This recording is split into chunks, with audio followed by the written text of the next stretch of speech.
Tengan todos muy buenos días a esta su cátedra, que ya la hicimos bastante habitual, Cátedra Integración para el Desarrollo de Centroamérica. Voy a estar ahora coordinando esta bonita exposición que nos va a hacer el maestro González.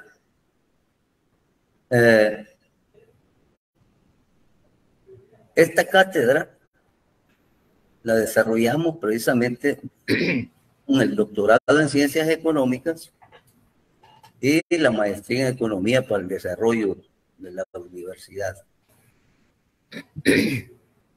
Como ya saben ustedes, por temas anteriores, la cátedra es apoyada tanto por la Universidad de El Salvador como por Oxfam. Este día, el licenciado Mauricio González Orellana nos dará el favor de presentar los resultados de su última investigación, El Salvador, traspaso cambiario, inflación, comercio y crecimiento. ¿Quién es entonces el licenciado Mauricio González Orellana? Es licenciado en Ciencias Económicas de esta universidad, de la Universidad de El Salvador. Tiene una amplia experiencia docente como profesor de microeconomía, macroeconomía, econometría, del cual precisamente este estudio hace bastante énfasis. También a nivel de maestrías, durante años, tanto en la Universidad Tecnológica como en El Salvador.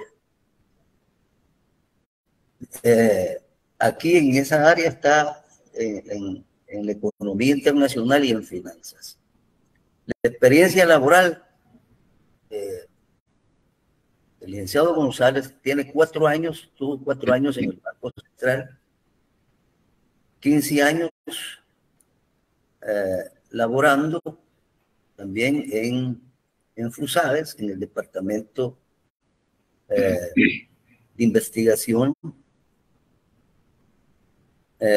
también asociado en el Instituto de Ciencia, Tecnología e Innovación de la Universidad Francisco Gavidia. Actualmente se desempeña como investigador del Centro de Investigaciones en Ciencias y Humanidades de la Universidad Dr. José Matías Delgado y como investigador asociado en el Instituto de Ciencia, Tecnología e Innovación de la Universidad Francisco Gavidia. Tiene una amplia experiencia en investigación. Ha realizado estudios de investigación como consultor de la CEPAL, el BIR, de Oxfam también. Ha escrito y publicado temas de política educacional, política cambiaria, fiscal, tributaria, laboral y economía internacional. Algunos de sus investigaciones están El Salvador, remesas, dolarización y crecimiento. El Salvador, tipo de cambio, inflación y crecimiento. Ecuador, El Salvador y Panamá, dolarización y crecimiento. El Salvador, inversión en educación y crecimiento económico. El Salvador, determinantes del crecimiento en el periodo 1950-2013. El Salvador, exportaciones y crecimiento. El Salvador, gasto público en educación y crecimiento económico. El Salvador, enfermedad holandesa, educación y crecimiento. El Salvador, empleo y crecimiento. El Salvador, macroeconomía de la pobreza, la desigualdad y el crecimiento. Y esta última, el cual nos va a hacer su exposición, es El Salvador, traspaso cambiario, inflación, comercio y crecimiento. Además, ha tenido distinciones académicas por parte del Colegio de Profesionales del Salvador, por PROCE. bueno, no me queda más que dejarlo con ustedes. Mauricio González Orellana, bienvenido, maestro. Es todo suyo el escenario. Muchas gracias. Muchas gracias, maestro Mena. Es un gusto estar con ustedes esta mañana. Con un auditorio especializado, podemos decir, que con el que espero tener un intercambio sobre una serie de aspectos en los que he estado ocupado últimamente y que tienen que ver con el último de los trabajos que citaba el maestro Mena, ¿verdad? Queremos platicar con ustedes sobre el tema que dice El Salvador, traspaso cambiario, inflación, comercio y crecimiento. Como pueden ver del título, ustedes estamos abordando una serie de temas, pero que realmente están profundamente interrelacionados. Entonces, queremos comenzar explicando un poco lo que va a ser el esquema básico de esta presentación. Tenemos una introducción que es en la cual queremos mencionar que los resultados que vamos a presentarles tratan de replicar una investigación que se encuentra en un estudio del Fondo Monetario del año 2015. Este es el estudio del mes de octubre de ese año sobre el outlook de la economía mundial que hace el Fondo Monetario. Lo hace 2 veces al año, en abril y en octubre. Pues en el de octubre de 2015, el Fondo Monetario estuvo elaborando sobre una serie de temas en su edición del Outlook y abordaba lo que pasaría en términos de política cambiaria a raíz de los aumentos de los precios en las materias primas. Como ustedes saben, varios de los países más grandes de América Latina, México, Chile, Argentina, Brasil, por ejemplo, tuvieron un boom de exportaciones a raíz de los aumentos en las materias primas, que petróleo, que algunos productos agrícolas, etcétera, ¿verdad? Entonces, eso se tradujo inmediatamente en aumentos bastante importantes en términos del Producto Interno Bruto. Pero después, cuando los precios de las materias primas bajaron, entonces vinieron los problemas, ¿verdad? Las exportaciones ya no se exportaron de una forma bonita como lo habían hecho antes, y entonces comenzaron los problemas. Entonces, el estudio del Fondo Monetario aborda un poco el siguiente tema: la desconexión que en la visión de algunos observadores existe entre los resultados de una depreciación cambiaria y el crecimiento económico. Para muchos, una devaluación, una depreciación cambiaria, digamos que son equivalentes, no significan exactamente la misma cosa, una devaluación, una depreciación cambiaria, pero el impacto económico es básicamente el mismo. Es decir, muchas veces se utiliza el instrumento de la acción de una depreciación cambiaria para tratar de ajustar algún desequilibrio externo entre exportaciones e importaciones, ¿verdad? Vamos a estar hablando extensamente sobre eso, pero una de las conclusiones básicas del estudio del Fondo Monetario consiste en que las depreciaciones cambiarias son bastante efectivas para no solamente reducir un déficit de balanza de pagos, sino también para promover el crecimiento económico, por lo menos en el caso de algunos países entre los que se encuentra El Salvador, como una economía pequeña y abierta. Vamos a estar haciendo dos consideraciones básicas. Vamos a estar examinando el grado al que aumentan los precios del consumo en el país, por un lado, y el grado al que se modifican, digamos, los impactos que estas cosas suelen tener en la balanza de pagos. Exportaciones por un lado, importaciones por otro. Algunas veces se ha sostenido que, por ejemplo, en el caso de lo que ha llegado a denominarse como pesimismo exportador, el pesimismo exportador sostiene que una depreciación cambiaria o, mejor dicho, si se quiere, una devaluación del tipo de cambio, no conduce necesariamente a una mejora en la balanza de pagos. Y si no es así, entonces esa acción de la depreciación cambiaria no debería de recurrirse a ella para tratar de arreglar un déficit de balanza de pagos. Pues el estudio del Fondo Monetario dice que eso no es así, ¿verdad? Que muchas veces las devaluaciones son efectivas para arreglar un déficit de balance de pagos. Y no solamente eso, ustedes pueden notar de entrada, por decir así, de que esto se contradice con algunas, digamos, análisis que muchas personas atribuyen al Fondo Monetario Internacional.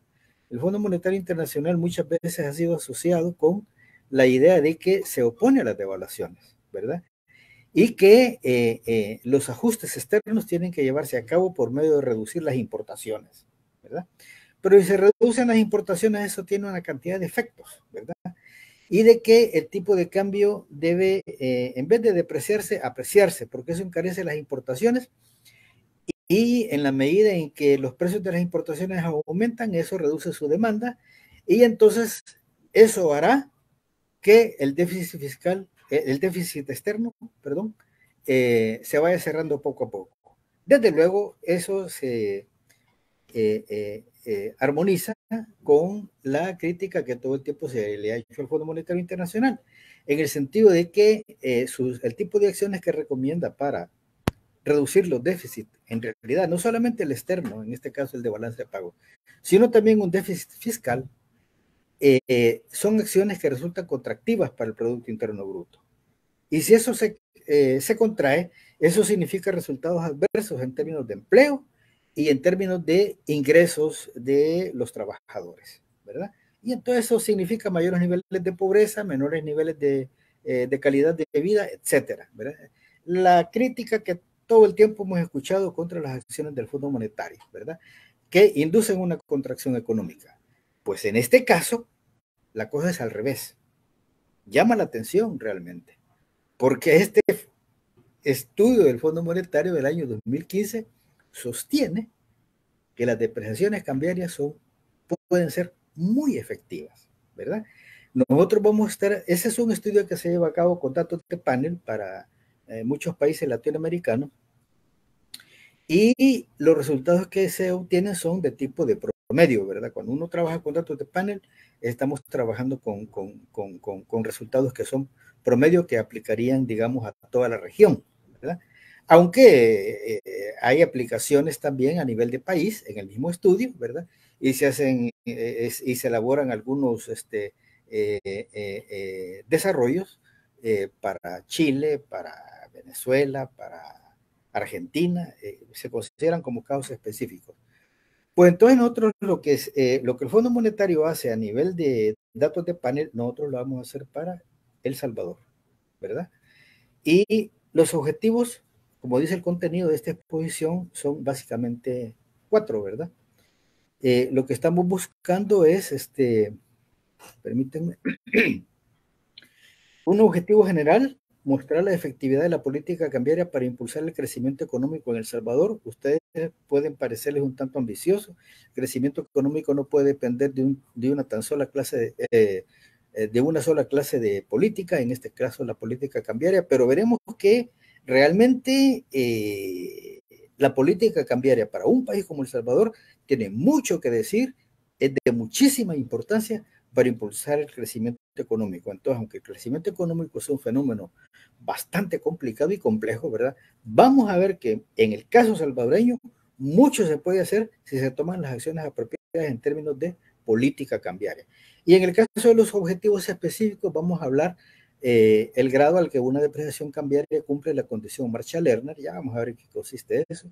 Veremos que una depreciación cambiaria aumenta las exportaciones netas, a diferencia de lo que dice el caso del pesimismo exportador del que hablamos hace un momento, y veremos que una depreciación cambiaria mejora los términos de intercambio, a diferencia de lo que puede ser la experiencia, ¿verdad? Es decir, que una depreciación cambiaria puede empeorar los términos de intercambio. Ya vamos a ver qué son los términos de intercambio y qué tipo de resultados y efectos induce esto en el caso de una economía, en términos de Producto Interno Bruto, empleo, inversión, etcétera.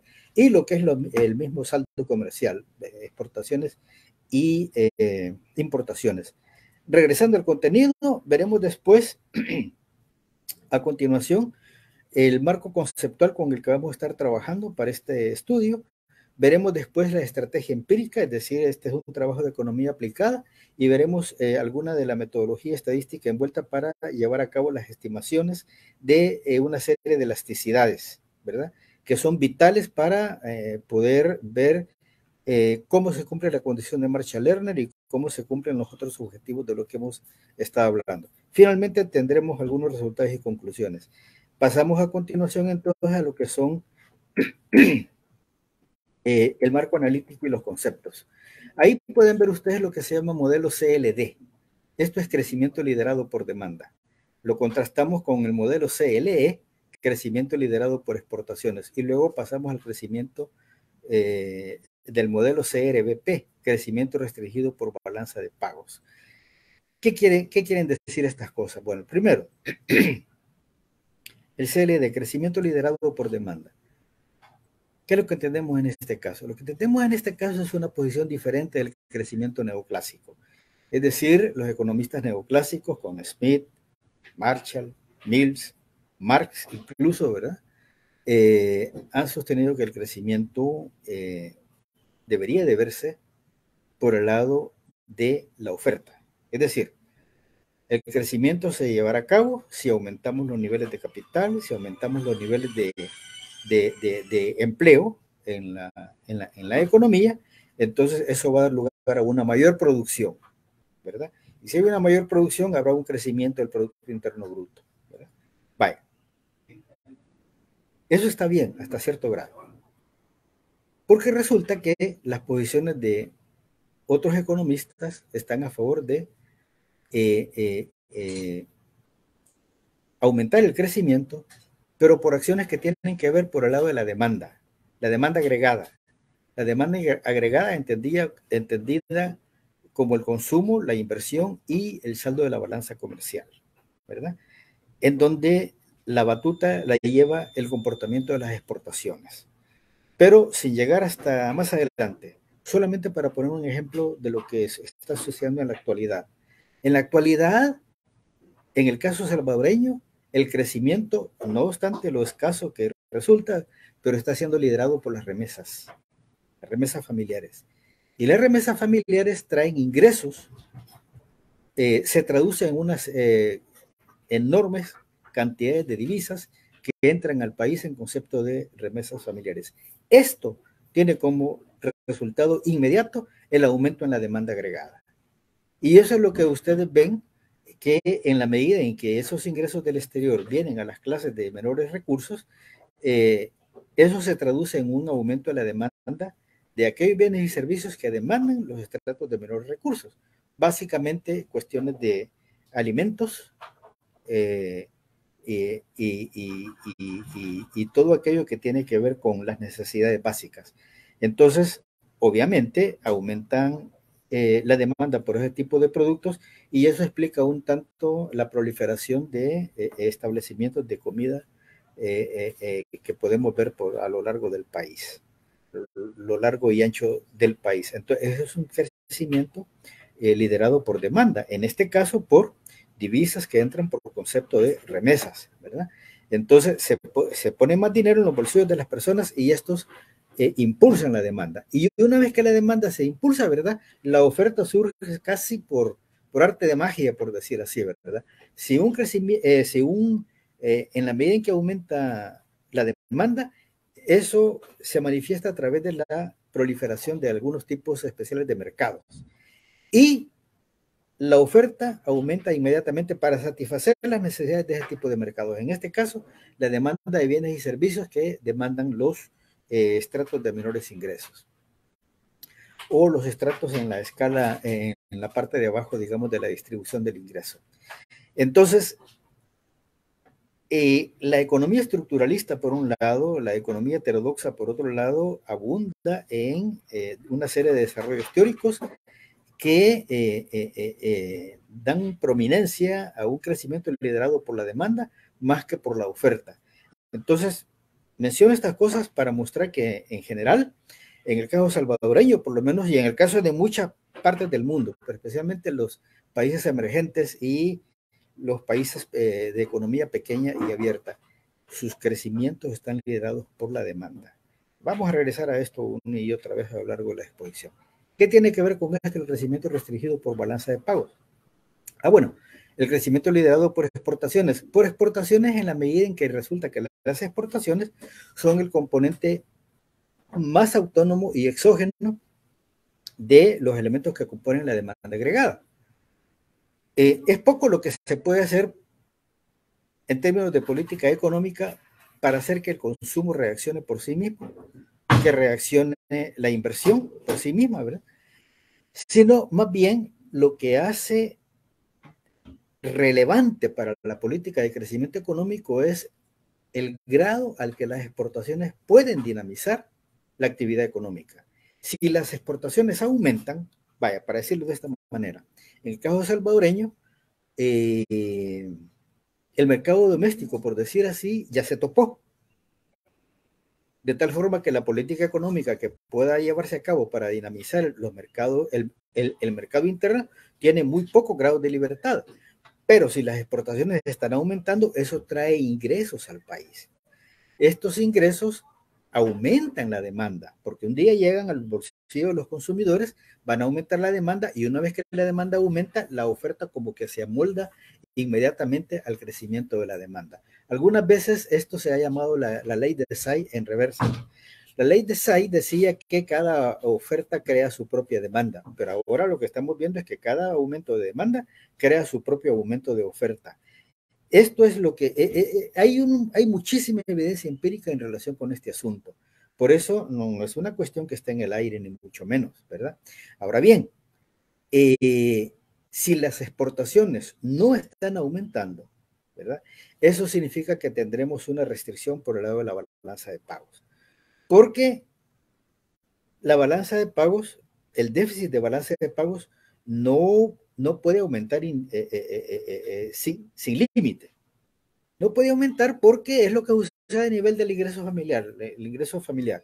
Una familia no puede estar no puede estar consumiendo constantemente a niveles de gastos que cada vez están por encima de sus niveles de ingresos. Lo mismo sucede con un país.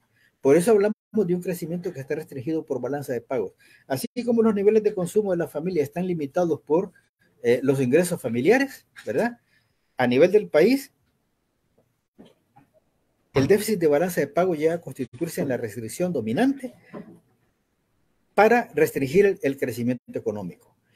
¿Cómo se traduce esto en términos de la condición de Marshall-Lerner? Veremos que la condición de Marshall-Lerner nos da una indicación bastante clara del grado al que una depreciación cambiaria puede impulsar el crecimiento. ¿Por qué una depreciación cambiaria?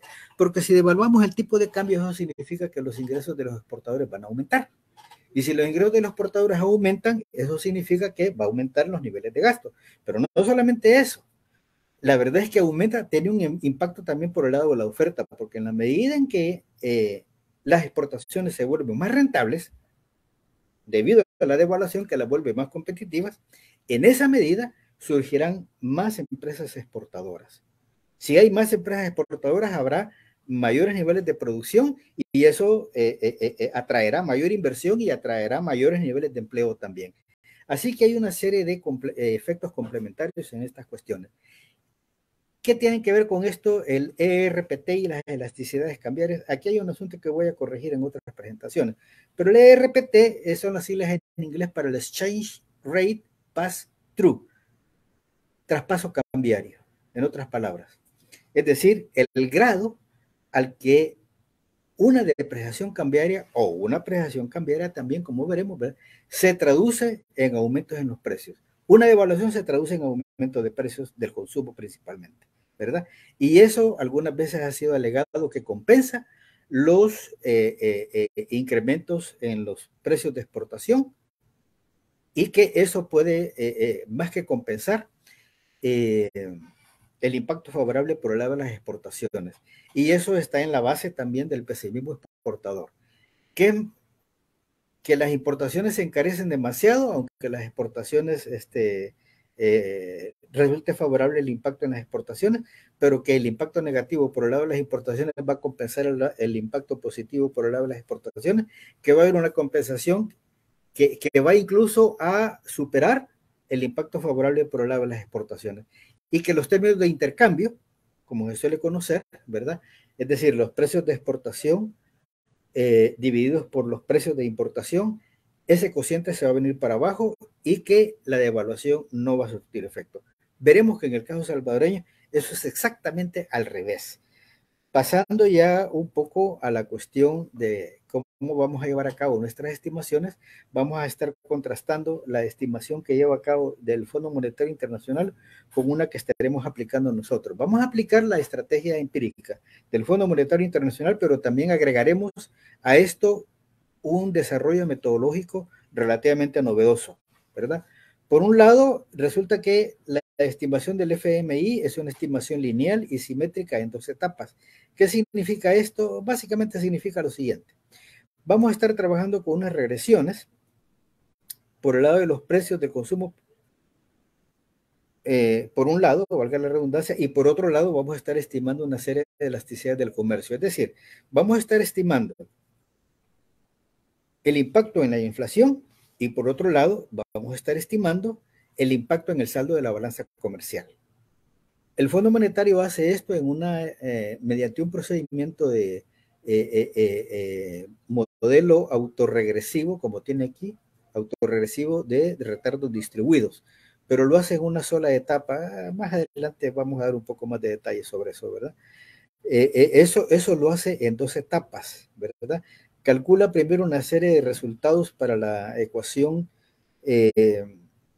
principal, llamen una ecuación de largo plazo, una ecuación estática, podemos decir, ¿verdad?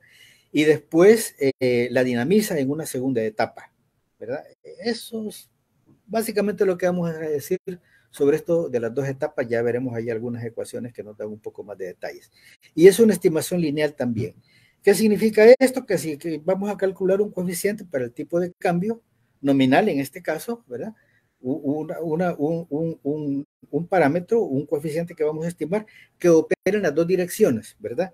Si hay una devaluación, entonces eso se traducirá en un aumento en el tipo de cambio nominal, que multiplicado por este coeficiente nos va a dar una estimación del impacto en los precios del consumo. Si hay una apreciación, a diferencia de la depreciación, es decir, que el tipo de cambio se sobrevalora, aumenta, ¿verdad? Entonces esto se multiplica también por el coeficiente estimado y eso nos va a dar una estimación de la reducción en los precios del consumo, ¿verdad? Porque los efectos son simétricos, pero de signo cambiado. El coeficiente que se estime en este caso va a aplicar tanto a depreciaciones como a apreciaciones. Todo lo que va a cambiar es el signo del impacto. Eso es un poco la estrategia del Fondo Monetario Internacional que decíamos se lleva a cabo a través de una aplicación del modelo ARDL, Autoregressive Distributive Lags, ¿verdad? Es decir, retardos distribuidos autorregresivos. Nosotros vamos a utilizar la misma estrategia, la misma metodología, digamos, ¿verdad? Pero además vamos a implementar otra, una que es no lineal, a diferencia de la del Fondo Monetario, es asimétrica y ambas se van a calcular en una sola etapa. En una sola etapa. Existe un nuevo modelo de estimación que se llama NARDL, es retardos distribuidos autorregresivos no lineales. Eso es lo que significa esta N por acá, ¿verdad? Non-linear autoregressive distributed lags. ¿Cómo es eso? Bueno, veamos un poco cómo está aquí la cuestión, ¿verdad? Estas son las variables que vamos a estar utilizando. Por un lado, PC va a ser el logaritmo del índice de precios al consumidor. Estamos trabajando con índices de precios. Sacamos su logaritmo y eso lo denotamos con letras minúsculas, ¿verdad? PC es digamos que en general PC se refiere a precios al consumidor. Ya sabemos que metodológicamente estamos hablando de índices de precios y estamos hablando de logaritmos. Por otro lado tenemos el TCN. Este es el logaritmo del índice del tipo de cambio nominal efectivo. Vamos a hablar simplemente de tipo de cambio nominal. Pero este tipo de cambio nominal lo vamos a desglosar en tipo de cambio nominal P de positivo y tipo de cambio nominal N de negativo. El TCNP es la suma acumulada del periodo T de los aumentos, en este caso depreciaciones, del tipo de cambio nominal. El tipo de cambio nominal, si aumenta, eso representa una depreciación, ¿verdad? Y si disminuye, ¿verdad? Es decir, si se reduce, eso estará equivaliendo a una apreciación, que es el caso del tipo de cambio nominal negativo. Hay otras variables por aquí, el costo marginal de los productores del exterior y el Producto Interno Bruto. Viendo esto en términos de ecuaciones, pasamos a esta situación. La ecuación número 10 es lo que se llama la ecuación del ERPT, la ecuación del traspaso cambiario. Aquí pueden ustedes poner su atención en el parámetro Pi1. Pi1 es en este caso un parámetro que nos da idea del impacto que se obtiene cuando el tipo de cambio nominal aumenta o se reduce. Entonces Pi1 es un parámetro simétrico, podemos decir. Si el tipo de cambio nominal aumenta, esto va a tener un impacto, Pi1. Si se reduce, el impacto va a ser, digamos que se reduce en un 10%, entonces Pi1 tendrá que multiplicarse por menos 0.1 y así será el impacto en el nivel de precios PC. Esto es la ecuación 10. Esta es la ecuación que por antonomasia se conoce como ecuación del ERPT. Es una ecuación principal, es una ecuación fundamental en nuestro estudio. Ahora bien, esta es una ecuación de largo plazo, es una ecuación estática, ¿verdad? Y en el largo plazo, no es cuestión de tomar simplemente una ecuación de mínimos cuadrados ordinarios, porque estas variables pudiera ser que no cointegren. Desafortunadamente no puedo detenerme en explicar en qué consiste esta cuestión de la cointegración, pero yo espero que mi auditorio, ¿verdad?, tenga una noción sobre estas cosas. Y si no cointegran, esta relación no existe. No se puede decir estadísticamente que esto existe. Por un lado, vamos a regresar a eso. Por otro lado, esta es una ecuación de variables en niveles. No nos dice nada sobre la dinámica que está detrás de esta ecuación del ERPT. Para capturar la dinámica tenemos que trabajar con incrementos en los precios y tenemos que trabajar con incrementos autorregresivos. El carácter autorregresivo de este método viene de aquí. Mire, aquí está PC en el periodo T y aquí está PC, pero el incremento PC en el periodo T-1. Esto es lo que le da su carácter autorregresivo a estas estimaciones. Pero también está el carácter autorregresivo en el caso del tipo de cambio nominal, en el caso de los costos marginales, ¿verdad? Y en el caso del Producto Interno Bruto. Más lambda. Este parámetro lambda es un parámetro fundamental. Y aquí está epsilon T-1. Este epsilon T-1 es el residuo de la ecuación fundamental, ¿verdad? Del ERPT, la ecuación número 10 se llama en el texto que hemos elaborado. Y este epsilon T, ¿a qué es igual? Es igual sencillamente al término de la izquierda, que es el PCT, ¿verdad? Menos todos los elementos que están a la derecha, excepto el epsilon T mismo, ¿verdad? Entonces, a esto le vamos a llamar el componente de error, ¿verdad?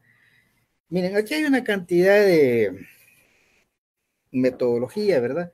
En la que desafortunadamente pues no podemos detenernos mucho, ¿verdad? Pero sí, algo tendremos que detenernos para explicar también después su significado. La ecuación 12, ¿verdad? Ya amplifica un poco más esta cuestión, ¿verdad? Aquí tenemos, fíjense, en una sola expresión tenemos los elementos de largo plazo, que son las variables en niveles, PC, ¿verdad? Precios del consumidor, tenemos el tipo de cambio nominal, tenemos los costos marginales y tenemos el PIB. Son variables en niveles, pero después las variables están en términos de tasas de crecimiento. Recordemos, eso es lo que le da su carácter dinámico a las estimaciones que estaremos llevando a cabo, ¿verdad? Entonces, cada una de estas variables que están aquí antes en niveles, están ahora en términos de tasas de crecimiento. Esto nos da una idea de los impactos dinámicos de una acción de política sobre el tipo de cambio nominal, ¿verdad? Vamos a estar elaborando sobre el tipo de cambio nominal y tendremos este tipo de efectos, ¿verdad? Aquí lo hemos hecho para 4 retardos y va desde 1 hasta 4, para 4 retardos, pero pueden ser muchos más, ¿verdad? Pero normalmente uno diría que con 4 retardos estamos capturando, por decir así, la mayor parte de la dinámica en estas ecuaciones, ¿verdad? Ya la ecuación 14, ¿verdad? Ya incluye aquí el término de corrección de error, que se define como les había dicho, ¿verdad? Conviene tenerlo presente, ¿verdad? Es el epsilon t, que está aquí, miren, está aquí, el epsilon t menos 1, ¿verdad? Que es igual, me gusta repetirlo, ¿verdad? Es igual al PC menos pi 0, menos pi 1 TCN, menos pi 2 CMT, menos pi 3 pi R, ¿verdad? Es decir, todos estos elementos tendrían que pasarse al lado izquierdo de la ecuación y después voltearlo, ¿verdad? La E que quede a la derecha, ¿ve? Y el resto de términos que quede a la izquierda. Ese es el término de corrección de error que se captura acá en la ecuación 14 con lambda, ¿verdad? Ya vamos a ver qué importancia tiene esta cuestión, ¿verdad? Vaya, perdón, antes de seguir, vamos a estar demostrando que hay cointegración para validar, para darle validez estadística a la ecuación de largo plazo, ¿verdad? Y vamos a estar poniendo el ojo en este término, mire, en el alfa 1, en la ecuación 12, ¿verdad? Porque este tiene mucho que ver con la cuestión de la verificación de la cointegración. Y también, por un lado, alfa 1 y por otro lado con el parámetro lambda. Lambda. Tengámoslos por ahí en algún apartado de la memoria, ¿verdad? Alfa 1 y lambda, ¿verdad? Porque las entregas que hace el paquete, el software eViews 12, ¿verdad? Nos entrega en una sola salida todos estos resultados. Y ahí los vamos a estar viendo. Entonces, para pasar del modelo ARDL, fíjese que en esta descripción hemos estado hablando básicamente de la estrategia del Fondo Monetario, que es básicamente la aplicación del modelo autorregresivo, ¿verdad?, de retardos distribuidos, ¿verdad? Este es el modelo que vamos a estar utilizando para verificar la existencia de cointegración. No es el único, hay otros métodos para trabajar con cointegración. Está el método de los mínimos cuadrados ordinarios completamente modificados, está el de Banerjee, el de Granger y no me acuerdo cuál es el otro autor, y está principalmente la metodología de Johansen, ¿verdad? Con integración a partir del modelo de Johansen. No vamos a estar utilizando ninguno de esos, ¿verdad? Hay algunas ventajas, si quieren platicamos después, ¿verdad? Después de la exposición, cuál es la superioridad del ARDL sobre esos otros métodos que hemos utilizado. Pero existen y se utilizan también para llevar a cabo este tipo de estimación. ¿Cómo es que pasamos del ARDL al NARDL? ¿Verdad? Bueno, esta es nuestra estrategia de estimaciones. La estimación lineal y simétrica, como ya la vimos, ARDL, y también la estimación no lineal y asimétrica NARDL, ambas en una etapa. Se definen 2 variables no lineales. Una que tiene que ver con los aumentos ¿verdad? En el TCN, ¿verdad? Por eso tenemos aquí incrementos, ¿verdad? Estos se refieren a las apreciaciones, ¿verdad? Y tenemos también las reducciones, ¿verdad? En el tipo de cambio nominal. Por eso tiene aquí la N, ¿verdad? Estos se refieren a depreciaciones y el primero se refiere a apreciaciones, ¿verdad? Se definen como el máximo entre estos dos valores. Si el incremento es mayor que cero, ¿verdad? En este caso, y en este otro caso, en el caso de las reducciones, si el incremento es menor que cero, ¿verdad? Con estas variables estamos recogiendo, ojo, ¿verdad? Estamos recogiendo las apreciaciones y las depreciaciones, lo cual nos permite escribir la ecuación del ERPT, del traspaso cambiario, desglosando, por decir así, ¿verdad? Fíjense que en el caso anterior, aquí está la ecuación 10. Aquí aparece el tipo de cambio nominal, un solo término. El parámetro Pi1 es simétrico, opera tanto para alzas en TCN o reducciones en TCN, pero ahora estamos con otra cosa. Ahora estamos aquí con un tipo de cambio nominal que opera para los aumentos, ¿verdad? En el tipo de cambio nominal, y otra variable que ya la acabamos de definir, tipo de cambio nominal, para las variaciones negativas del tipo de cambio. Entonces, con esto estamos recogiendo el impacto de una apreciación cambiaria y con esto estamos recogiendo el impacto de una depreciación cambiaria, ¿verdad? Y aquí tenemos, y esto también se lleva al caso de la dinámica de la ecuación, porque estamos también tomando en cuenta los impactos, los retardos, mejor dicho, ¿verdad?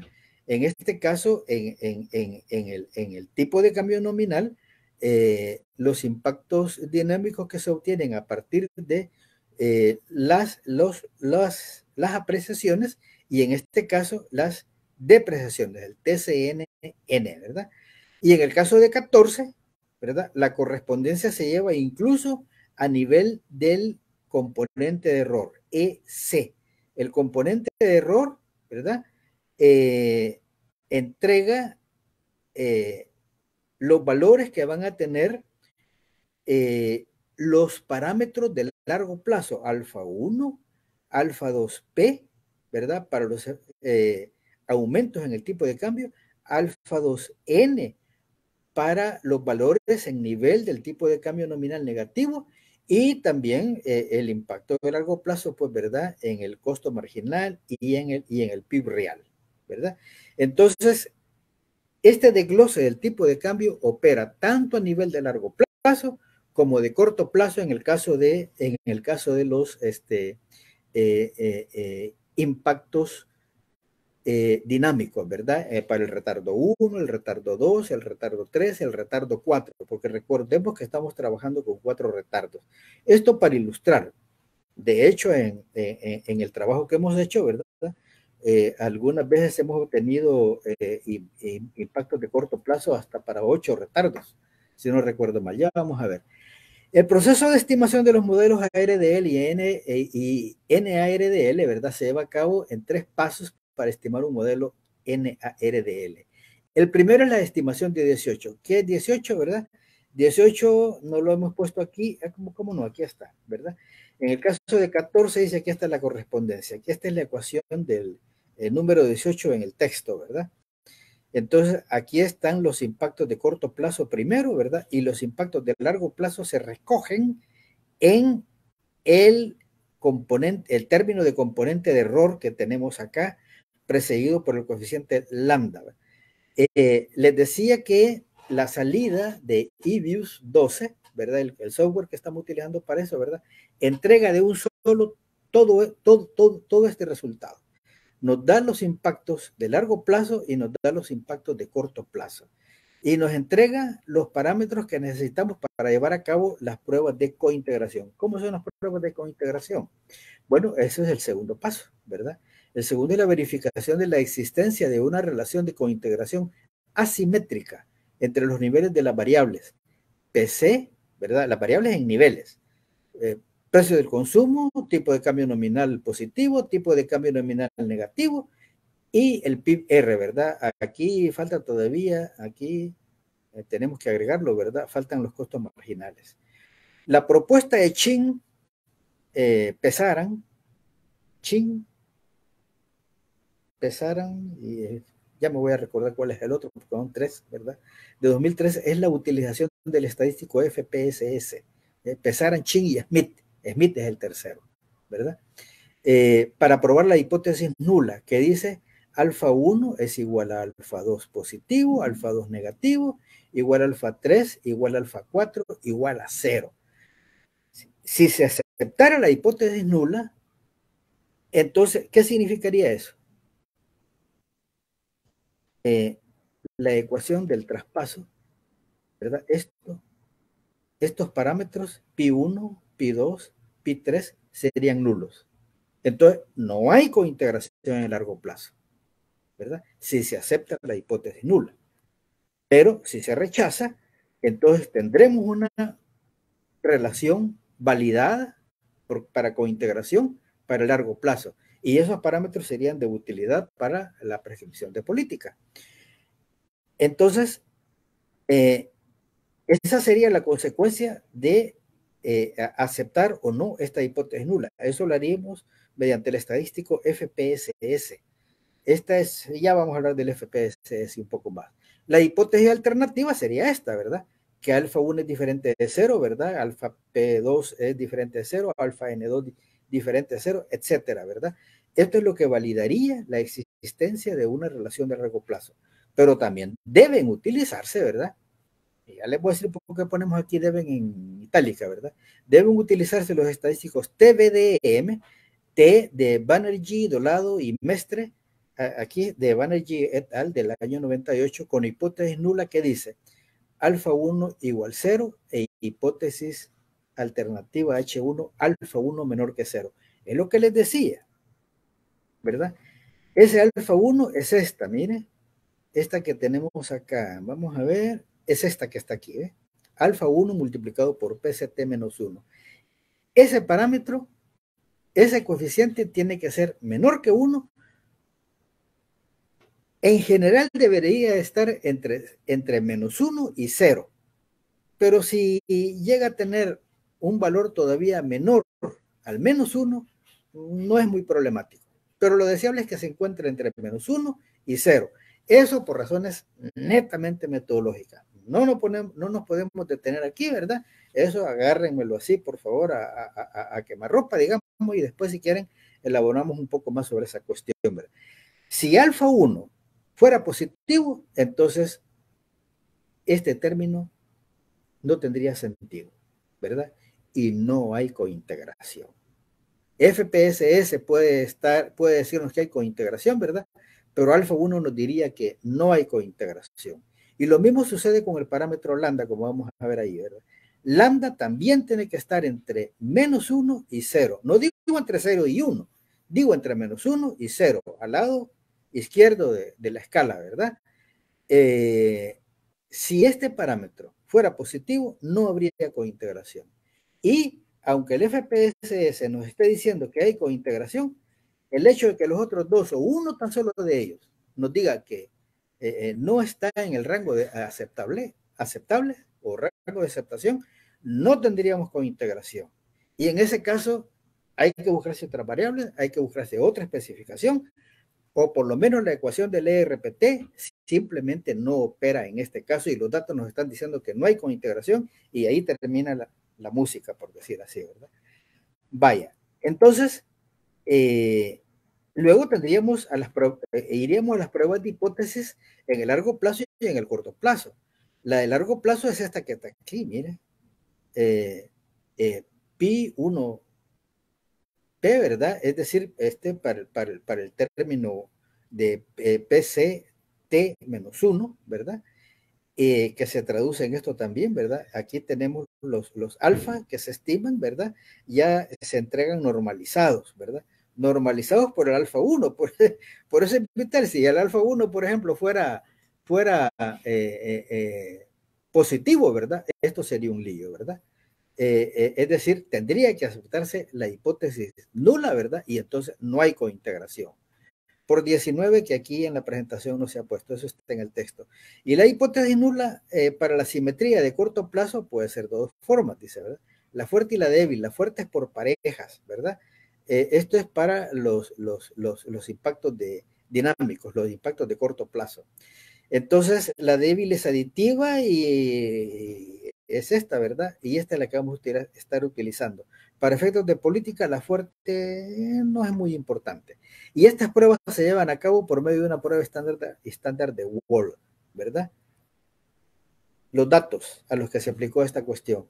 Desde luego, más adelante, si ustedes quieren que platicar de la metodología, con todo gusto. Ahorita un poco tengo que ir a la carrera por esta cuestión. Se ha construido una base de datos mensuales para el periodo 91 enero a 2019 diciembre, ¿verdad? Aunque la información pudo haberse extendido a 2020, no se hizo porque 2020 es un año muy atípico por el impacto de la pandemia. El tamaño de la muestra es de 348 observaciones para cada variable, aunque en ocasiones el tamaño de la muestra se redujo al involucrar variables retardadas. Son los efectos dinámicos de corto plazo de los que estamos hablando. Todas las variables fueron desestacionalizadas y son logaritmos de índices con base en 2010. Aquí quedan los resultados. Para el caso de los precios del consumidor. En el texto, los resultados se muestran en tres paneles, ¿verdad? El A se refiere a los coeficientes de corto plazo.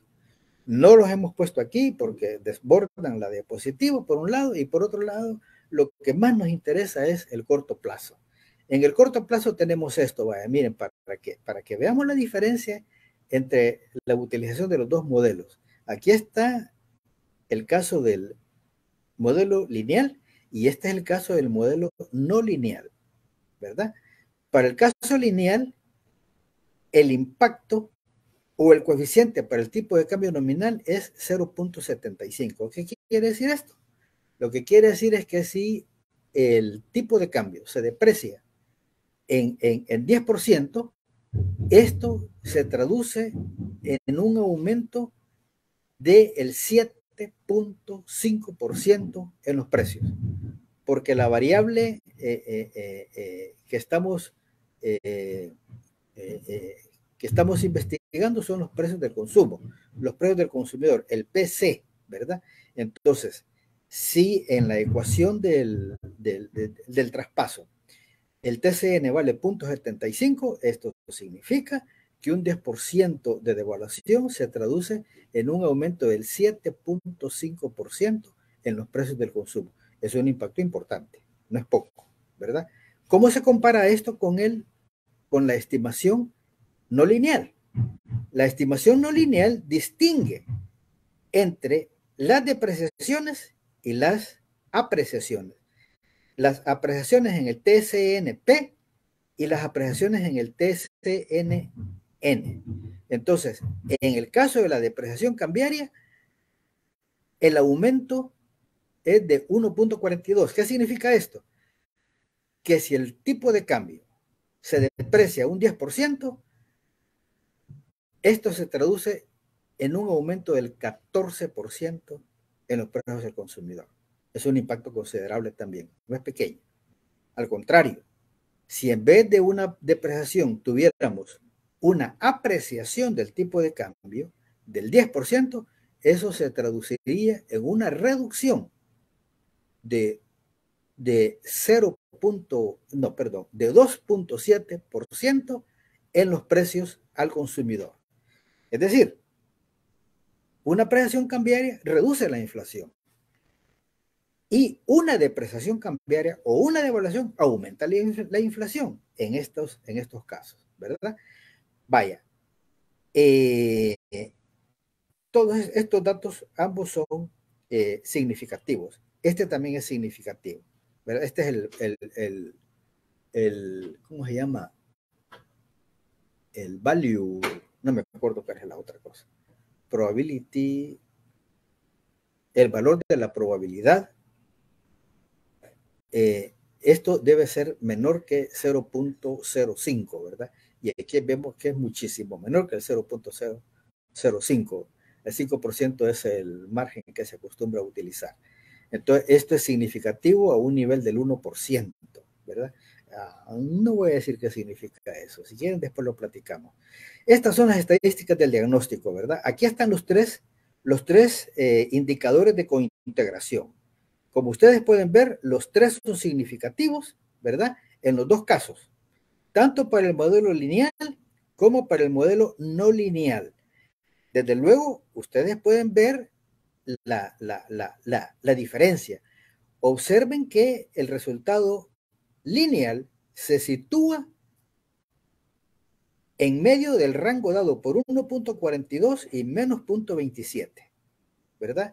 El valor no lineal. Porque estos son dos extremos, son dos cotas. No siempre sucede así, ¿verdad? Vaya, esto es lo que tenemos en el caso de la inflación. En el caso de las ecuaciones del comercio, la cosa es otra historia, ¿verdad? Larga igualmente. Estas son las variables que vamos a estar utilizando. El índice del tipo de cambio nominal efectivo, el precio de las exportaciones en moneda doméstica, aproximado por el índice de valor unitario de las exportaciones, mensualizado luego y obtenido de CEPAL-STAT. Este es el P asterisco, nivel de precios externos, aproximado por el índice de precios al consumidor de Estados Unidos, ¿verdad? Como nuestro principal socio comercial.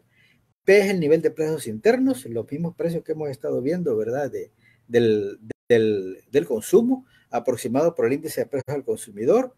ULC entre P es que hay una explicación en la que no me quiero detener mucho, y aquí tenemos el tipo de cambio efectivo, porque es un poco larga, digamos, ¿verdad? Y aquí tenemos el índice del tipo de cambio efectivo real, ¿verdad? Vamos a ver si... no. Vale.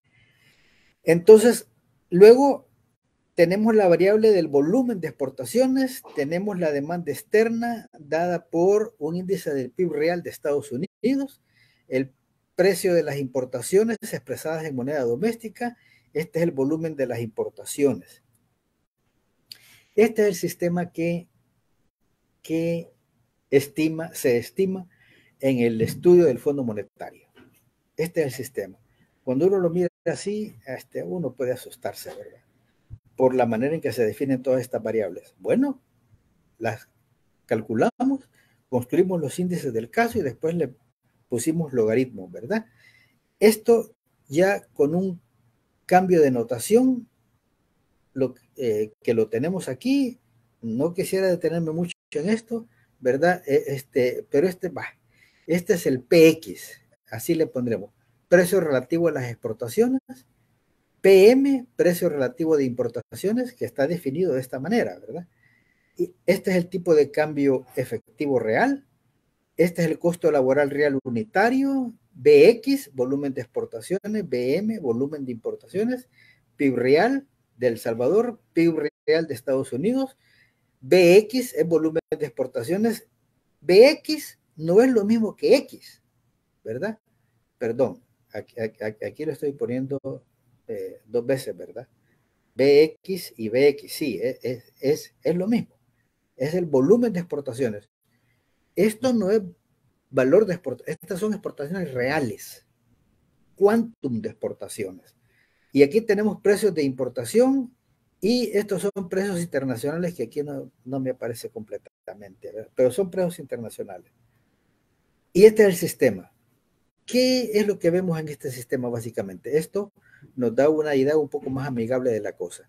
Aquí están los precios de las exportaciones explicados en función del tipo de cambio real y explicados en función de los costos laborales, ¿verdad?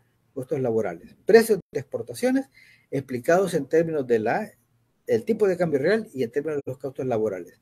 Aquí tenemos el volumen de las exportaciones explicados en términos del precio de las exportaciones que tenemos aquí, ¿verdad? Aquí hay una interrelación, precios de exportaciones y explicados por la demanda externa, dada por la dinámica que muestra el PIB real de los Estados Unidos, pero también un indicador de los costos laborales del exterior, ¿verdad? Aquí tenemos esta ecuación. Luego tenemos la ecuación para precios de importación, explicado por el tipo de cambio real, por una variable de la demanda interna que estará dada por el PIB real de El Salvador y también por los costos laborales del exterior. Y aquí tenemos el volumen de las importaciones explicado por los precios de las importaciones, ¿verdad? Si los precios de las importaciones aumentan, esto tendrá que disminuir, ¿verdad? Lo que ya sabemos. Y explicado también por una variable que indique la evolución de la demanda interna, que en este caso es el PIB real. ¿Cuáles son los resultados de estas cosas? Aquí está. Aquí está. Bueno, ¿cuánto tiempo llevamos? Perdón. 45 minutos. Vaya, sí. Este es el resumen. Fíjense que aquí yo he evitado mencionar los resultados de una elasticidad, de la otra y de la otra. Aquí presentamos los resultados globales de nuestro estudio, digamos. Y esto es más o menos de la siguiente manera. Estos son los coeficientes que nos dicen que una relación está cointegrada. Y si está cointegrada, la estimación del coeficiente es valedero. Si por alguna razón estos estadísticos nos dicen que alguno de ellos no valida la cointegración, entonces eso anula la estimación que tengamos aquí arriba por coeficiente, ¿verdad? Ejemplo, en este caso, el traspaso cambiario de las exportaciones vale 1.51. Como los tres indicadores salen significativos, incluso el nivel del 1%, ¿verdad? Esta estimación es valedera. Lo mismo podemos decir de 1.12 en el caso del traspaso cambiario para los aumentos del tipo de cambio. Pero para los aumentos, para las reducciones del tipo de cambio, la estimación es diferente, es 2.39. Voy a regresar a esto en un momento. Los tres indicadores aquí nos están diciendo que estas estimaciones son valederas, o sea que cointegran. Si no cointegran, estas estimaciones no tendrían validez, ¿verdad? Un pequeño detalle nada más, un pequeño entre comillas detalle, ¿verdad? Aquí estamos utilizando la definición del tipo de cambio real que tiene el Fondo Monetario. Esta difiere de la definición que utilizamos antes, en donde un aumento del tipo de cambio significa una apreciación y una reducción del tipo de cambio significa una depreciación. Aquí la cosa es un tanto al revés. Una variación positiva del tipo de cambio es una apreciación y una reducción del tipo de cambio, por eso la N aquí, ¿verdad? Significa una depreciación. Ustedes se dan cuenta que tengo que detenerme un poco porque esta cosa es fácil enchivolarse, ¿verdad? Y pues yo no soy la excepción, ¿verdad? Entonces, tenemos que tener presente pues que una reducción del tipo de cambio en este caso es una depreciación. Y estos son los valores que vamos a estar utilizando para ver la relación con la condición Marshall-Lerner y para el resultado en términos de balanza comercial. Entonces, aquí lo que interesa más que todo son los resultados asociados a una reducción del tipo de cambio, porque eso es una depreciación, ¿verdad? Entonces, los indicadores o los estadísticos de prueba para cointegración vemos que son todos significativos, ¿verdad? Y todas estas estimaciones, estos coeficientes, 0.48, 1.15, 0.62, son enteramente valederas, ¿verdad? Son resultado de relaciones que están cointegradas, ¿verdad? Son completamente valederas. Esto en el caso de las exportaciones, ¿verdad? En el caso de las importaciones, aquí sí hay un problema. El punto 74 vale, porque está respaldado por estadísticos de prueba completamente significativos. Aquí también, en el caso de las importaciones, para los traspasos cambiarios, pero aquí vienen las elasticidades precio de las importaciones, en este caso, en el panel B, y para las exportaciones, en el caso del panel A, ¿verdad? En el caso de las exportaciones, las elasticidades precio, ¿qué es lo que estoy diciendo con elasticidad precio? La elasticidad del volumen o quantum de exportaciones y de importaciones respecto de los precios de exportación y de importación. Entonces, en el caso de las exportaciones no hay problema. Todas las estimaciones se derivan de relaciones cointegradas, ¿verdad? Aquí los tres estadísticos de prueba, tanto para el LARDL como para el NARDL, son significativas, ¿verdad? Entonces hay cointegración, pero con las importaciones no. No la hay en el caso de el modelo lineal LARDL de una sola etapa. No la hay, ¿por qué razón? Porque este estadístico de menos 3.12 no resultó significativo. No resultó significativo y entonces, aunque los otros dos, fíjense bien, son significativos, este no lo es. Entonces, no podremos decir que esta es una relación cointegrada. Entonces, lo ponemos nada más para ilustrar el valor que obtuvimos, ¿verdad? Vale, pero eso con el caso del modelo LARDL. Con el NARDL, el no lineal, el de dos etapas, el que distingue entre depreciaciones cambiarias y apreciaciones cambiarias, ¿verdad? Ese sí nos da resultados cointegrados. Es decir, resultados que vienen de relaciones cointegradas. Aquí podemos ver que los tres estadísticos de prueba son significativos y por tanto están derivados de una relación que cointegra. ¿Qué quiere decir todo esto en términos? Bueno, aquí están las notas del cuadro, ¿verdad? Ya yo lo estuve mencionando y no me voy a detener más en esto, ¿verdad? Pero ustedes podrán preguntar con todo gusto, ¿verdad? ¿Se cumple la condición de Marshall-Lerner?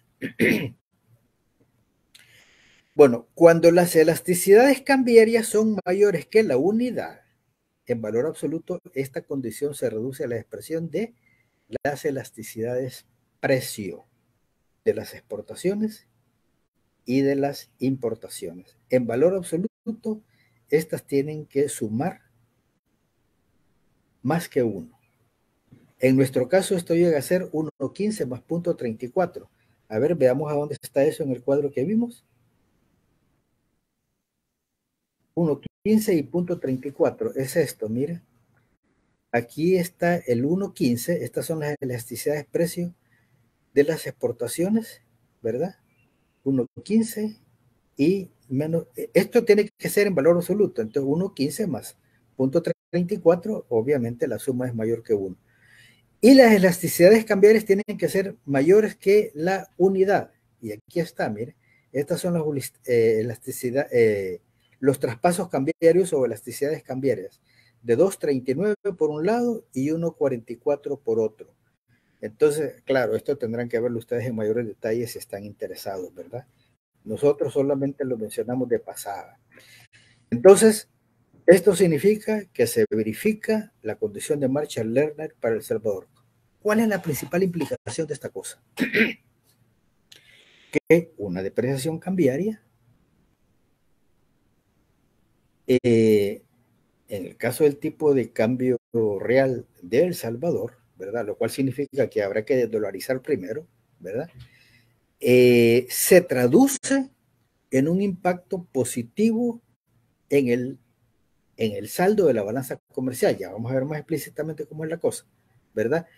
Pero que sí, es decir, que el pesimismo exportador, por ejemplo, del que hablamos hace un momento, no ocurre en el caso salvadoreño, no ocurre, sino que más bien una devaluación o depreciación cambiaria, ¿verdad? Va a resultar en un aumento de las exportaciones que en términos de equilibrio general va a generar efectos positivos que van a compensar los efectos negativos, ¿verdad? Porque obviamente con una depreciación cambiaria, por ejemplo, los aumentos en los precios de importación se van a dar y entonces la importación se va a reducir de alguna manera, ¿verdad? Pero que el efecto por el lado de las exportaciones compensa el efecto por el lado de las importaciones y otro tipo de resultados también que tienen que ver con la demanda agregada, ¿verdad? Entonces, la condición de Marshall-Lerner se cumple y entonces la política de una depreciación o devaluación cambiaria es positiva para el país. ¿Aumentan las exportaciones netas? Sí, también. Esta es la expresión para, permítanme, vamos a ver la expresión para las exportaciones netas. Aquí está. Tuve que pasar al caso de la pantalla restringida para que veamos la expresión. Esta expresión se encuentra en el estudio del Fondo Monetario, ¿verdad? Entonces estamos aplicándolo a los resultados que hemos obtenido en el caso de El Salvador, ¿verdad? Y entonces lo que tenemos es esto, ¿verdad? Ahora sí voy a regresar a la pantalla completa, permítanme. Aquí está, ¿verdad? Comparación de elasticidades. Entonces, fíjense bien esto. En el caso del Fondo Monetario, ¿verdad? Estas son las elasticidades que calcula el Fondo Monetario con el método lineal, ARDL, ¿verdad? ARDL, ¿qué pasó con el cursor? Hay que poner la Ya, diapositiva.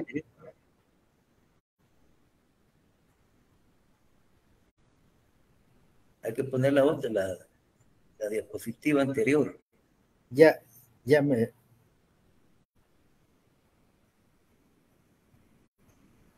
el cursor. Va, gracias aquí a maestro Christopher, ¿verdad? Vaya, aquí está, mire, fíjese que estas son las estimaciones del Fondo Monetario, ¿verdad? El Fondo Monetario. Para estas elasticidades, ¿verdad? Y estas son las nuestras, ¿verdad? En este caso, el modelo LARDL, ¿verdad? No cointegra, no cointegra. Sucede algo diferente con el modelo NARDL, ¿verdad? El no lineal, que distingue entre aumentos en el tipo de cambio y reducciones, en donde la reducción, recuerde que equivale pues a una depreciación cambiaria, ¿verdad? Entonces, estas son, aquí tenemos otros 3 conjuntos de elasticidades que nos permiten comparar con las estimaciones del Fondo Monetario, ¿verdad? Si quieren más detalles sobre esto, sí, podremos platicarlo después, ¿verdad?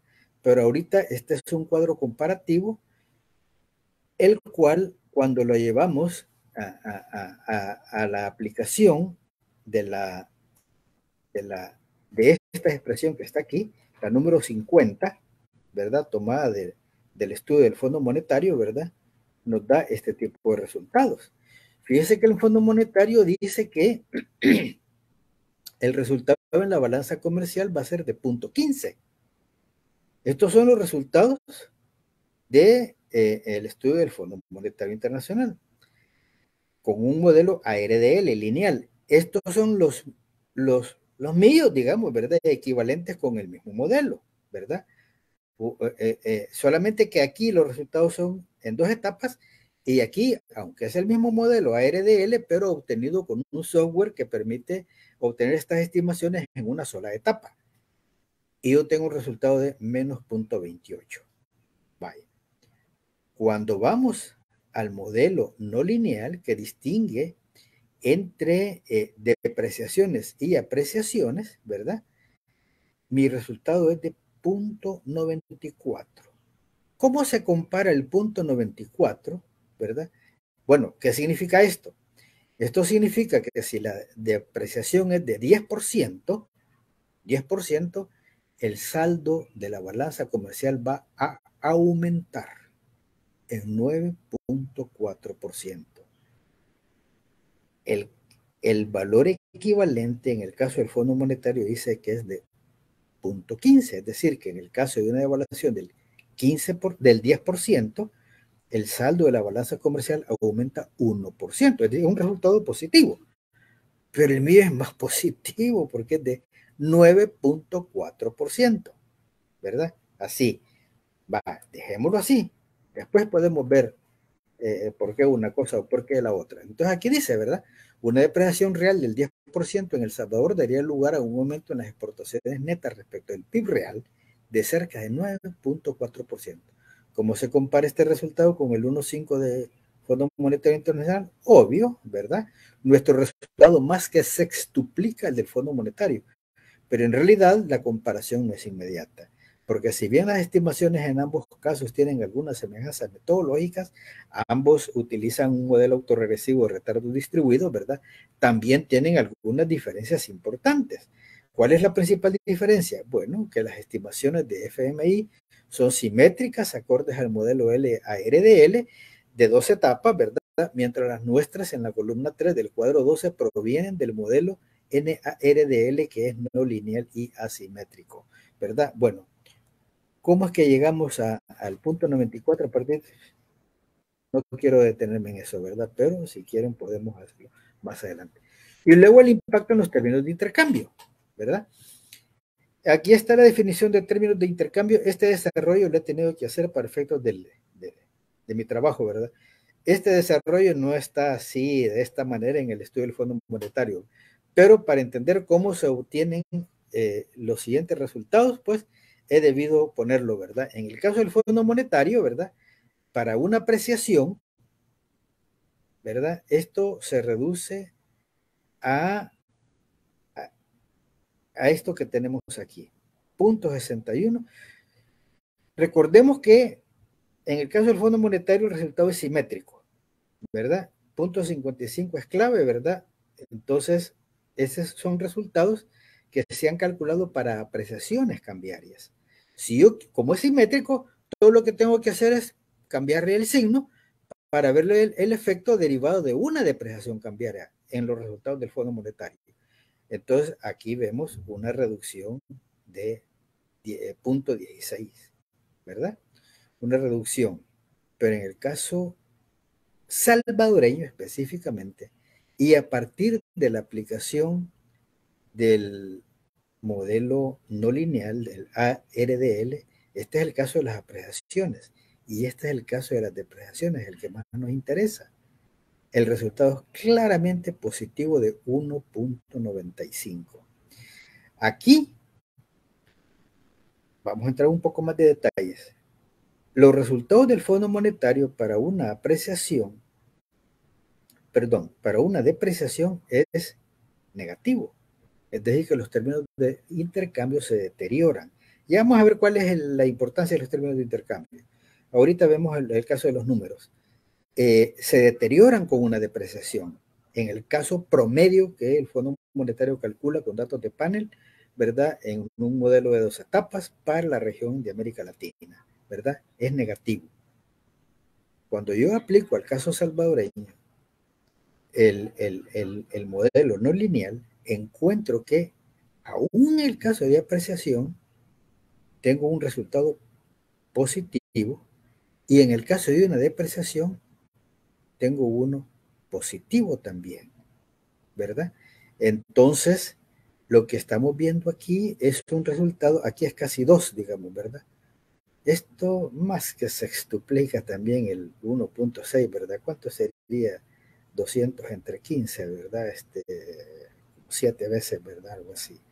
Entonces, el resultado en el caso salvadoreño es claramente positivo para el país, ¿verdad?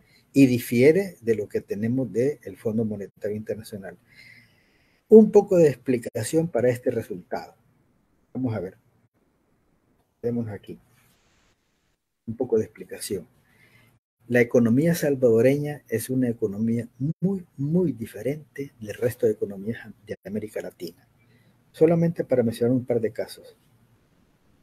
Es una economía dolarizada. El tipo de cambio no se ha modificado, el tipo de cambio nominal no se ha modificado en 20 años prácticamente, ¿verdad? En el resto de América Latina, con excepción de Panamá y Ecuador, que también tienen economías dolarizadas, todos los demás países han experimentado movimientos en su tipo de cambio, ¿verdad? Todos en la dirección de una depreciación, ¿verdad? Habrá por periodos habrá habido una apreciación, ¿verdad? Pero en general lo que observamos es una depreciación. Los países van adecuando los niveles de los tipos de cambio a las circunstancias del sector externo, por un lado. Por otro lado, a diferencia de Ecuador y Panamá, que son economías dolarizadas también, recuerde usted que en Ecuador y Panamá, en el caso de Ecuador tenemos los ingresos del petróleo y en el caso de Panamá tenemos los ingresos del canal, ¿verdad? Estos ingresos de una manera o de otra pueden ser capturados por el Estado y hacer política social, ¿verdad? Hacer política social por medio de la cual pueden aminorar cualquier impacto derivado incluso de la apreciación cambiaria en sus poblaciones de escasos recursos. En el caso de El Salvador, el gobierno no puede apropiarse de las remesas, pero las remesas van directamente a los bolsillos de mucha gente, ¿verdad? Y entonces eso dinamiza la demanda agregada, como mencionamos un poco al principio. Entonces, esta es una economía sui generis. Las reducciones en desigualdad y pobreza fuertes que ha habido en El Salvador, vamos a regresar a esto si me preguntan por qué ha habido un empeoramiento de esas condiciones. Pero en el periodo que estamos examinando, los niveles de pobreza y desigualdad se han venido para abajo en El Salvador, a un grado sobresaliente, incluso mostrando un récord en América Latina. Entraremos en detalles de eso en las preguntas y respuestas, ¿verdad? Yo les cuento después. Pero entonces, esta es una economía sui generis, una economía en la cual reducciones fuertes en pobreza y desigualdad se dan al mismo tiempo que el crecimiento es escaso. El crecimiento en el país es uno de los menores en América Latina durante los últimos 20 años, ¿verdad? Solo a la par de Haití y no sé qué otro país por ahí del Caribe, ¿verdad? Entonces, esta es una economía un poco al revés. Las mejoras en desigualdad y pobreza deberían estar acompañados de fuertes tasas de crecimiento, pero aquí es al revés, ¿verdad? Aquí es al revés. Las tasas de crecimiento son exiguas, pero los resultados en términos de pobreza y desigualdad han sido fuertes, excepto por la pandemia. La pandemia ha hecho que retrocedan esos indicadores, ¿verdad? Entonces, nuestras conclusiones, ¿verdad? Se cumple la condición de Marshall, por ejemplo, ¿verdad? Las exportaciones reales netas como porcentaje del PIB aumentan sustancialmente en el caso salvadoreño. Y contra lo que predice la teoría, los términos de intercambio mejoran ante movimientos de TCR en cualquier dirección, sea que se deprecie o se aprecie, ¿verdad? Pero especialmente y sustancialmente en el caso salvadoreño, ante una depreciación. Qué bonito cae la depreciación en el caso salvadoreño, ¿verdad? Conclusiones, estos hallazgos proveen una base para esperar que una estrategia de crecimiento basada en el desarrollo exportador, ¿verdad?, tenga las mayores posibilidades de ser exitosa. En nuestra opinión, el desarrollo exportador sostenido es clave para el logro del crecimiento inclusivo y un alivio significativo de los problemas de pobreza, desigualdad, subempleo, migración y delincuencia del país. En términos metodológicos, hay que decir que una estrategia de estimación de elasticidad del comercio a partir de estimaciones simétricas se encuentra muy limitada. El modelo ARDL, ¿verdad?, el lineal, frente a las posibilidades que presenta la estimación asimétrica y no lineal del modelo NARDL, que además permite precisar aún más los impactos diferenciados en apreciaciones y depreciaciones cambiarias. Termino. Y muchas gracias. Me pone ahí de frente, ¿verdad? Vamos a tratar de explicar algunas cosas que vengan. Bueno, don Mauricio, ¿qué más podemos decir? De ustedes depende. De ustedes depende, ¿verdad? Bueno, yo creo que ha quedado bastante claro el aporte del estudio a la economía salvadoreña, ¿no? Es muy interesante los resultados. Veces contrarios a otras opiniones de otros colegas. Pero creo que esta es una excelente sistematización, un estudio fuerte técnicamente,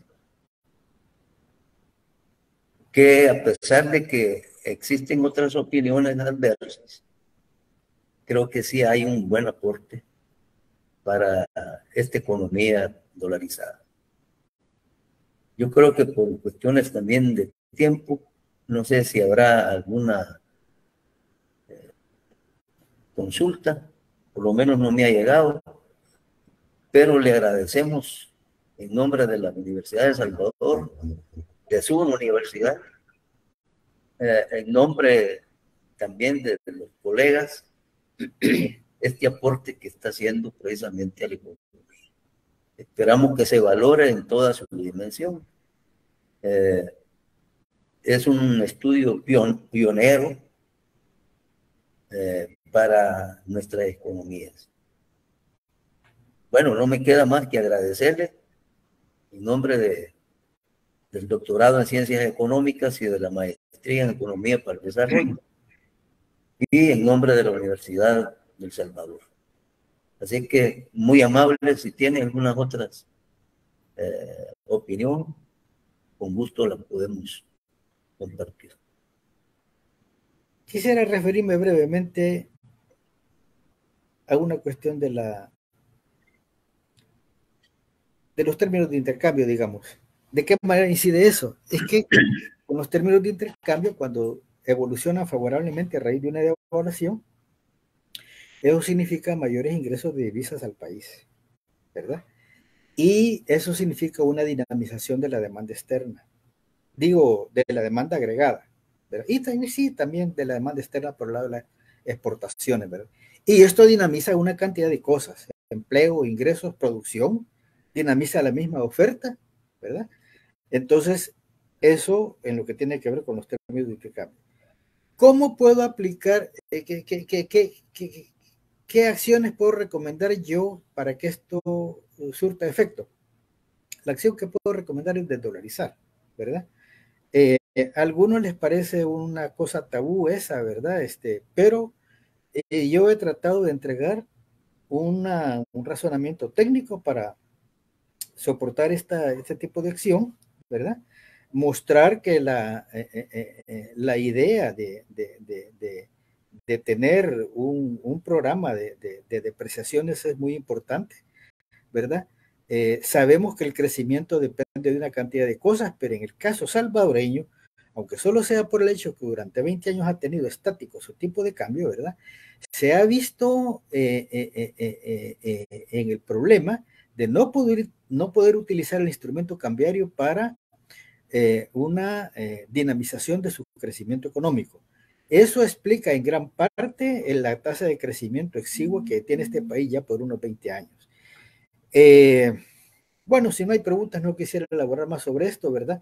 Y recordar que esto, el investigador no puede decir, ¿verdad? Yo recomiendo tal acción, es decir, no, yo estoy recomendando una acción cambiaria, ¿verdad? Básicamente, de ahí no puedo pasar, ¿verdad?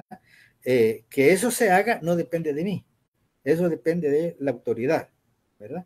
Es que si pone atención a este estudio, ¿verdad? Si no pone atención, bueno, eso ya no es competencia del investigador, ¿verdad? Como cualquier otro investigador. Ahí William Maloney del Banco Mundial está mostrando que América Latina necesita creer a una tasa de crecimiento que es el doble de la actual para poder ir eliminando la pobreza, ¿verdad? Pero ¿qué puede hacer el pobre? Él no puede obligar a los gobiernos a que actúen conforme a las acciones que él está recomendando allí, ¿verdad?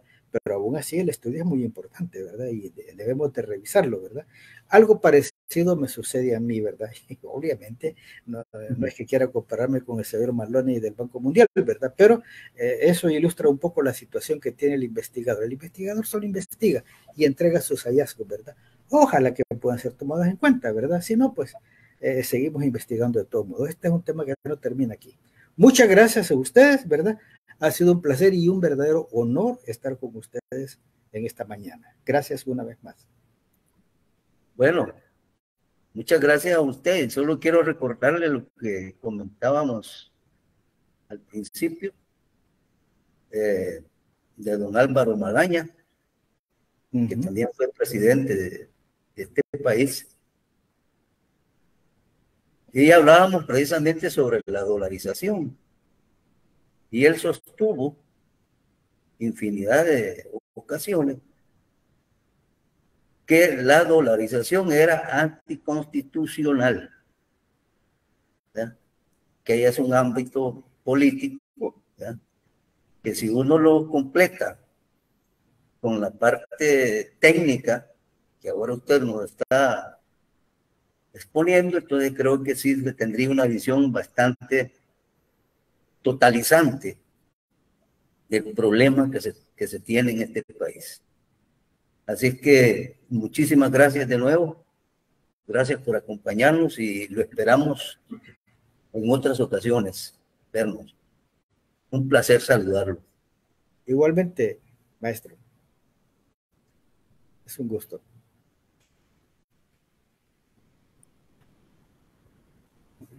Ya. Ya estamos. Sí, ya está.